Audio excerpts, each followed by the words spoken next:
Historically, this has been an underserved market. The options folks have had for financial modeling have generally fallen into three categories. So the first is you have your team of analysts working in Excel, building out your financial models.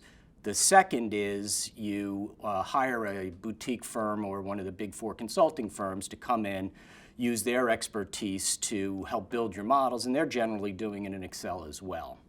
The third option is using a bolt-on module to your ERP or accounting system. So I've got a forecasting system and it's got a financial modeling module associated with it, and I perform that function using that tool. And those are all fine solutions, but it really depends on what level of importance your modeling has to your organization.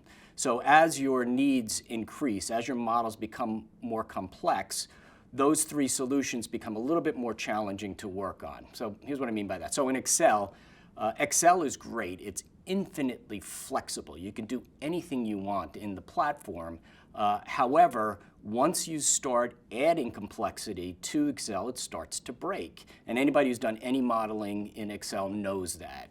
You get cell errors. You have version control issues. It's a uniquely uncollaborative platform. The second option of using a third-party firm to help you build it in Excel is fine. You'll likely get to the results that you're looking for, but the deliverable is essentially a black box. You don't know how it was put together. You really can't maintain it. You can't update it. You don't necessarily know what's going on, and you're dependent on the third party. And by the way, if that environment works for you, that's fine. The third is using the bolt-on modules. And once you start getting to more important, higher-level decisions based on more complexity, the bolt-on modules are a little bit more difficult to work with. Why? Because they are kind of forcing you into their vision of what modeling should be for your environment. So if you're in healthcare, for example, and they'll say, okay, well, this is our notion of what your financial model should look like in healthcare. But I would challenge anyone to get 5 healthcare CFOs into a room and get them to agree that that's exactly the model that they're looking for. And again, this depends on the level of strategic importance these decisions have within your organization.